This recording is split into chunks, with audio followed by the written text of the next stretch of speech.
যারা পাননি তাদের কাছে আমি দুঃখ প্রকাশ করছি। তাদের জন্য আমরা চেষ্টা করব দলের কাছে আরো অন্তত আরো যদি আমরা কমপক্ষে আরো 100 জনকে এখানে সংযুক্ত করতে পারি, মোটামুটি আমরা ইনশাল্লাহ এই কমিটিকে আমি মনে করব যে দল যদি আমাদেরকে এটা দেয় আমরা মোটামুটি পরিপূর্ণ করতে পারবো। সুতরাং কারো হতাশ হওয়ার কিছু নেই।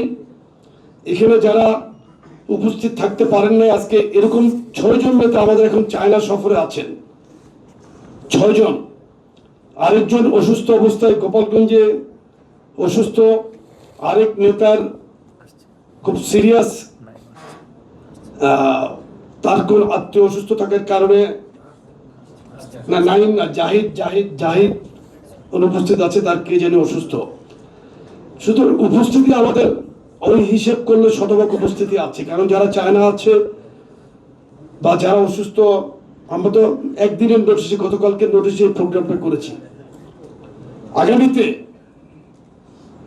বিগত দিনে আমরা যেভাবে সংগঠনকে শক্ত হাতে পরিচালনা করেছি, আপনাদের সহযোগিতা নিয়ে ইনশাল্লাহ আগামীতে তার থেকে ভালোভাবে ইনশাল্লাহ আমরা করব। প্রত্যেকে চোখ কান খোলা রাখবেন।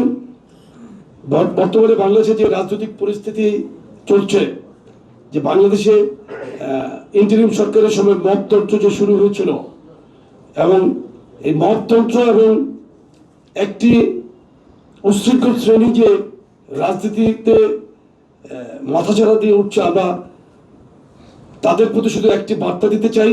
যুবদলের সভাপতি হিসেবে আমার যে দায়িত্বের জায়গা থেকে যে চতুর কথাবার্তা বলে কিন্তু রাজনীতিতে বেশি দিন স্থায়ী হওয়া যায় না।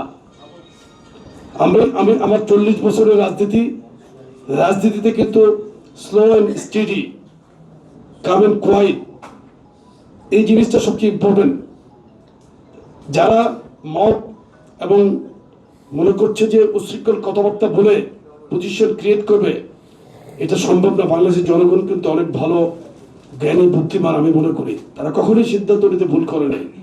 এবং আমি শুধু তাদেরকে রাজনৈতিক ভাষায় বলবো যে রাজনৈতিকভাবে আপনারা কথা সাংগঠনিক কাজকর্ম করবেন। আশা করি বেফাস মন্তব্য করা থেকে বিরত থাকবেন।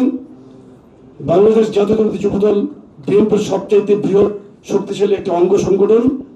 আমাদের সাংগঠনিক ক্যাপাবিলিটি সম্পর্কে সবাই মোটামুটি ধারণা আছে। আমরা কিন্তু অত্যন্ত শক্তিশালী একটু সংগঠিত একটি দল। আমরা ইনশাল্লাহ রাজপথে আমাদের সাংগঠনিক শক্তির মাধ্যমে কিন্তু আমরা সকলকে সাংগঠনিকভাবে মোকাবেলা করবো ইনশাল্লাহ।